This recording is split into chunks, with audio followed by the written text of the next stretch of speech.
Thank you very much, Tutule. I was told only last afternoon, after I come from a very grueling flight the previous night, that I had to attend this meeting. That is because the CEO of the Pune Knowledge Cluster is ill and she didn't want to infect many other people here in the room. There are a lot of virus going on. So I decided not to use the PowerPoint presentation. And that's a great relief for me because most of my waking hours I spent preparing PowerPoint presentations and then presenting them actually. And my sleeping hours are spent in worrying about the next 5 presentations. So I said I'm not going to do that.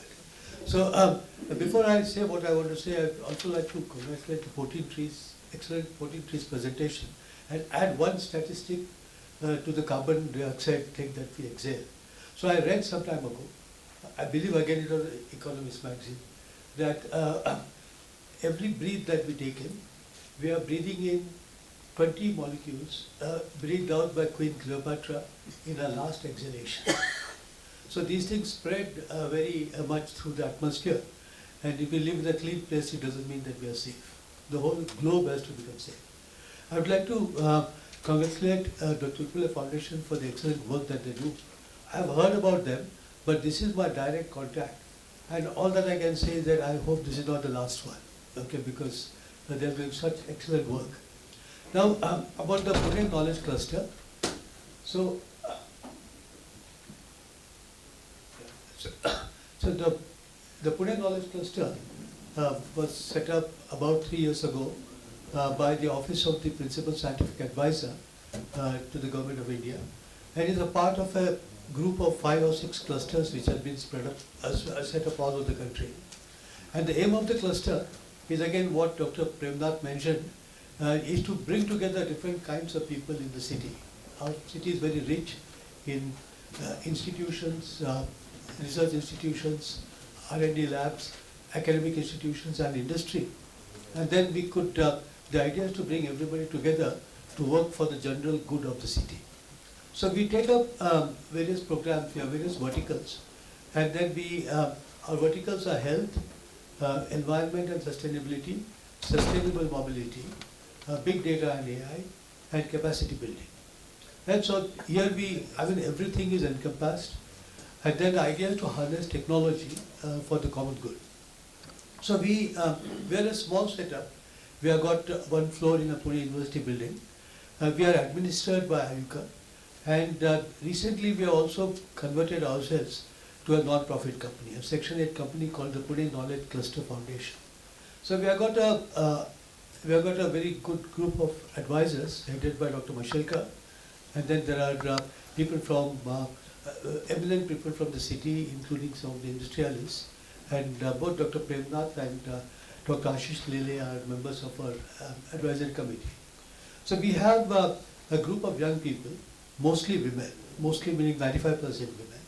So who, about half of them are PhDs and half of them are from various branches of science, particularly on the environment side, and then we take up different projects. We are no labs, we are no setup of any kind. We are entirely dependent on collaboration with other institutions. So we have MOUs with about 60 organizations in Pune, and we work very closely with many of them. And for example, we have a very close partnership with NCL, and with Dr. Ashish Lele's help, we have set up, for example, a program for applications of AI to biology and chemistry. And then we are working very hard on creating a hydrogen valley in and around Pune. You will hear more about that from Ashish later today. So then on the health side, the first project that we took up, was completely unexpected thing because of the pandemic. So we have done a lot of work on COVID. So that principally involved collecting a lot of data, and the Pune Municipal Corporation was very forthcoming. We got a large grant from the Rockefeller Foundation and also from Hindustan Liver, and this grant went to 4 cities in the country, and then Pune was one of them. And then that grant is used in different organizations, in different hospitals, to carry out both retrospectively and prospectively COVID-related data. And now the next step is dengue. and we have again got a grant for getting into dengue. But on the environmental side, we have several projects. Now our projects are at two different levels always. Okay, so one level is a very large level where you want to get into large projects which require collaboration with many different entities. And particularly on the environment side, you need to have collaborations also with the government, with the Pune Municipal Corporation, with PCMC. PCMC is always very forthcoming and fond of new ideas. And then we have a large number of NGOs that we also work with. So we have been trying to get together projects, for example, on sustainable water management policies, SWAP. And then, so there we are writing reports, and then we are making proposals for taking up specific data-related projects. So there we have a lot of support and interest from Nordic countries, because Nordic countries, as you know, are very fond of environment, improving the environment and global changes. And so we have been in discussions with them. With their help, we organize meetings in Pune which are very well attended by different sectors. And hopefully, in about a year's time, this will translate into specific projects. Then on the environment side, we also have, we are trying to build up large afforestation projects. So we should be quite similar to the 14 trees projects of Bhagwat. And then here we, for example, there is a arid piece of land in Loni Cardboard, and which you would like to cover with trees. But the idea, like his, is not simply to plant trees and walk away and hope that they will grow, but to have end-to-end efforts. Okay, so every aspect to our life that trees contribute to will play a role in the project. Then on the urban side, and something which can be done quickly and which is also being done very well, is a project led by Anita Kane, who is one of our advisors, is to do with urban trees and their effect on carbon sequestration. So Pune has a lot of data actually, and so we have got data on 4 million trees, and then we know where the trees are, the coordinates of the trees and some properties of the trees. But the properties which are not available, we are trying to get ourselves measure through projects which are time consuming, but they'll only take a year or two. They will not take 20 years and 30 years, which large scale afforestation projects will take. And the idea is that you collect the data and combine it with data of the same parts of the city which we get from space, and then use LIDAR technology to get the details continuously. And then that allows you to model the trees, because you know, people keep cutting down trees, people keep planting new trees, trees keep growing up. Okay, therefore their capacity to absorb carbon changes with time. But what we want a representation for the whole of the city. What is the level of carbon sequestration which takes place? Would it help to have different species? Would it help to have indigenous species? And so forth. So this is typically a project which is driven by data which is available or which can be made easily available. And then, so therefore it not only gives you early results, but it also sets the pace through which we could set up such useful projects in collaboration with different entities. So because many of the entities who fund us, so our funds come from the CSR side, but they also come from foundations. But everybody is very impatient. Okay, so for example, somebody who gives you a lot of support for COVID now says now COVID is now gone. Okay, so now let's work on something new. So of course, we have so many diseases here. You can always pluck out a new disease which is of importance to the population and keep working on it. So therefore, our pace is determined not only by what science and technology demands, but what our donors demand. And it's not always true that they are working, that the donors are in harmony with reality. But that also sets the pace for us through which we can work. Now, I'll not mention the other projects that we are doing in the domains of AI, for example. But one very important project that we are carrying out is in capacity building.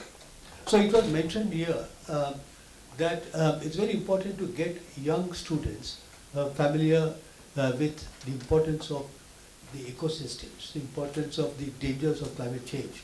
So this morning when I was on my walk, I found the bus stops have these big things, hoardings on them. And this hoarding, some school was advertising how they teach eco-friendly things to children. So it's mostly gas in the sense that not much happens. But the very fact that children should be taught these things and then they're at least being exposed to the names is extremely important.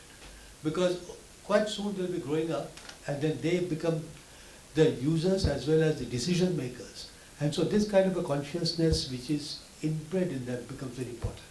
So we have got a capacity building program which works at two different levels simultaneously. For example, even though there is no emphasis on astronomy in our project, we are conducting a course on exoplanets.